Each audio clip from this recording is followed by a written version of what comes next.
Good morning and welcome to another edition of the Mark Moses Show podcast. As we're always broadcasting from the Anidjar and Levine Accident Attorney Studios. Take back control of your life. Hey, call them today. It's Anidjar and Levine Accident Attorneys. Let's go north on 95 to Jacksonville, Florida, and let's talk some Jaguar playoff football as they're taking on the Buffalo Bills this Sunday, 1 o'clock Eastern with the kick. This guy does a great job. Home of the Jaguars, yes, 1010XL Radio. He is Ryan Hacker Green. Let's talk some football. Ryan, how you doing today, buddy? Mark, I'm good, buddy. Thank you for having me on. All right. I want to tell this to everyone. If you've never seen or heard Ryan before, he is on his show 24/7 talking about this football team. It could be April, May, June, July. You go nonstop. You've gone through a lot of pain over the last couple of years. So we'll start with this. How excited are you? Division title and hosting a playoff game on Sunday. The night and day difference between where we were 12 months ago to where we are now. In fact, on January 6th of 2025 was the day they fired Doug Peterson last year. And at that point, Shad Khan, the owner, said they were going to keep general manager Trent Baalke, which got everybody up in arms. There was the whole hubbub about Liam Cohen saying thanks but no thanks, turning the job down. Well, then amazingly, Trent Baalke got fired 4 hours later. Liam Cohen comes back into the fold. And now here we are 365 days later. And Mark, the Jaguars have gone from 4-13. And really, they were 5-18 in their previous 23 games before this year. Now they're 13-4, division champions, and getting ready to host only the third playoff game in Jacksonville, dating back to the year 2000. To say that it is an amazing thing that's going on here in 1 year's time might even be an understatement. All right, go back to this Texans game because I still can't get over this fact. So they blow the lead in the fourth quarter. They lose to a backup quarterback in Houston. Then neither team loses the rest of the way. How is that possible when you look at this race down the stretch? From a Jaguar perspective, I'll go back 10 days before Houston real quick when Travis Hunter got hurt in practice, a non-contact knee injury that cost him the rest of the season. Go 10 days forward, the Jaguars have the worst fourth quarter collapse in franchise history. You want to talk about gut punches? You want to talk about old school wrestling? Gordon Soley shot into the solar plexus. I mean, that's what this Jaguar football team dealt with in a 10-day period. And after that Houston game, they haven't lost again. They went from 5-4 to 13-4, winners of 8 in a row, and they had to win every one of them because, as you said, Houston won 9 in a row. That single game not only turned around the season for the Houston Texans, it also turned around the season for the Jacksonville Jaguars. It was a huge game for both teams moving forward.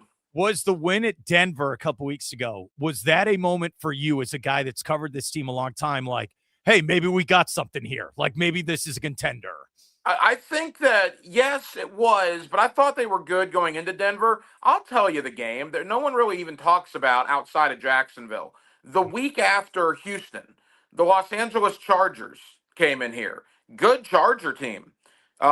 Jacksonville beat the brakes off of them, 35-6. It was so bad that Harbaugh threw up the white flag of surrender, pulled Herbert with 13 minutes to go because the Jaguars' D-line was just teeing off on him. And I thought, Mark, at the time, all right, you blow a 19-point lead, you come back 7 days later, and you beat L.A. by 30. Well, that's interesting, right? And then they have taken that and they have run with it. So I thought they were pretty good going into Denver. That just kind of solidified it. I'd say the win over the Chargers is what really got my attention. We're here with Ryan Hacker Green, 1010XL up there in Jacksonville, getting ready for Jaguars-Bills coming up on Sunday. Trevor Lawrence, 4,000 yards. He got the grills. That's another story. I know. We're waiting for you to get yours. Right. What's the difference? I mean, we've seen him struggle. What was the breakthrough this year for this guy then? So we referenced the Houston game a lot, and I'll go back to the Houston game again. If you watch the all-22 from that game, and Liam Cohen talked about this publicly, there were opportunities down the field in the fourth quarter. Trevor chose to go underneath, chose to go to the safe route, the 5-yard out route instead of the 25-yard seam. And I think it was a lack of confidence. I think it was a lack of belief in himself, to be honest. And Liam Cohen said that he and Trevor had strong dialogue after that, genuine conversation. Man, let it rip. If you throw a pick, so what? Just be decisive, be confident in your throws. And that Houston game was a turning point because after that game and the arrival of Jacoby Myers, which we might get into in a moment, Yeah. the Jaguars have gone downfield a lot more. The big play is back in this offense. I think Trevor had just lost a little bit of confidence. And I think Liam Cohen has brought that confidence back out in the number one overall pick of the 2021 draft. And you see the results. All right. I said this yesterday on my show. I want your thoughts. I feel like nationally, everyone's going to go, well, I'll just take Josh Allen and the Bills. I don't trust the Jaguars. But everyone there in Duval County, look, they're going for the Jags. How do you feel going into this perspective of this game nationally? I mean, everybody that I've seen. The funny thing is, if you watch any Buffalo media, now granted, some of them, are fanboy, shows or whatnot. But even the respected TV, radio up there in the Buffalo area, not a ton of respect coming out for the Jaguars. I actually have seen a little more this week nationally. I saw Liam Cohen went on the Rich Eisen show. I see some guys, T.J. Hushmanzada, the former wide receiver, said, quote, the Jaguars, or I can't quote it, said the Jaguars are going to beat the out of the Buffalo Bills. So I think nationally, maybe a little more respect, no respect coming out of Buffalo. Here's the way I see it. Buffalo's very good, right? I mean, very good. I'm not breaking any news there. Josh Allen is maybe the best quarterback in football. They got the rushing champion in James Cook. There's a lot going for the Bills. But I do think there's a lot going for the Jaguars, too. It's strength versus strength. The Bills' rushing attack against the number one rush defense in the league, which Jacksonville is, and then Jacksonville's passing attack against the Bills' secondary that's ranked number one in the NFL. So it's a great matchup. I could honestly see it going either way. I'm leaning Jacksonville, but I'm still thinking about it here on a Wednesday morning. I keep thinking about the game a couple years ago against the Chargers where the Jaguars just came out flat and they had to have the Chargers just choke in that second half. You can't let that happen against Josh Allen and the Bills. How important is it for this team to come out hot and have a good start to this football game?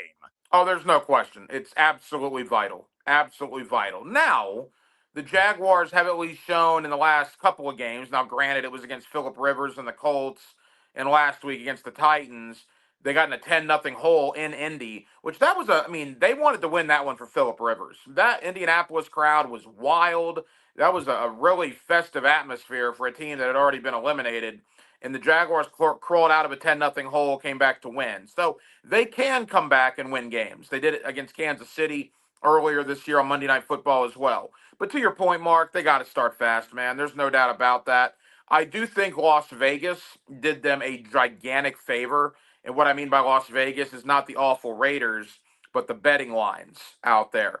The Jaguars and Liam Cohen, make no mistake about it, that small market stuff that Denver and Sean Payton threw out there, that was motivation. The lack of respect nationally has been motivation. Only one Pro Bowler from a 13-4 team is motivation. And now they are a home underdog. A 13-win team, 8 wins in a row, a division champion playing at home is an underdog to the Buffalo Bills on Sunday. Make no mistake about it. That is a huge talking point in that Jaguar football facility this week. All right, 2 more for Ryan. I know he's a busy man. I appreciate coming on to preview Jaguars Bills. All right, is there a feeling from you, if we could survive this game and win, then maybe we can make a run to Santa Clara? Do you kind of get that feeling right now? I hate to be like the one win at a time thing. Look, New England's very good. And Jacksonville would have to go to Foxborough, assuming that both of them win this week. And then do you go back to Denver? Could Houston come here? I mean, there's a lot of variables. I will say that if I'm Buffalo and if I'm Jacksonville, this game feels at least like a divisional game, if not an AFC championship game. And unfortunately, it's being played on Super Wildcard weekend. So there's going to be a good team that is eliminated on Sunday, which is great news for the other teams in the AFC. I wouldn't be shocked if it's Jaguars Texans for the AFC Championship game. I would not. That's in play. That could happen. But I want to end with this question. This is the $50 million question.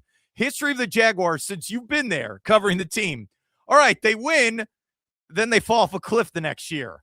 Do you feel like this team is built to be good for the next couple of years? Because I know that's what the Jaguar fans want. It's different now, and we've hinted at that in the past, but I will tell you this about Liam Cohen, a 40-year-old head coach, James Gladstone, a 35-year-old general manager that pulled off the trade of the year in getting Jacoby Myers, Tony Baselli as the EVP of football operations.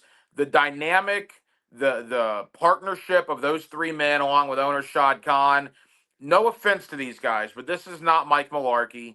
This is not Doug Marrone. This certainly isn't Urban Meyer, and this is not Doug Peterson. This is starting, to me, to have a feel of a Coughlin-esque run for Jacksonville. I don't know if they're going to win 13 games every year, but, Mark, this is a team that's not going to be irrelevant for the last decade or for the next decade as they were for the last decade. If you follow Ryan on Twitter, and it's a must if you love Jaguars and sports here in the state of Florida, I'm waiting for your son to give the pick. He's got the helmet on, right? He better be making the right picks this weekend, buddy. I hope he knows that. He's really embraced that. Yeah, we call him Little Hack. He's really really embraced the picks. And, when they win, boy, I think like 10,000 people saw that thing on Twitter last week. He loves it. And there will be a video. Mark your calendars. There will be a video Sunday right about 9 a.m. as Little Hack will make his predictions. 10,000 views. You and me wish we'd get 10,000 views on some of these videos. Ryan, thanks for your help and good luck with your coverage this weekend. All right. Hey, Mark, always appreciate you, pal. Thank you.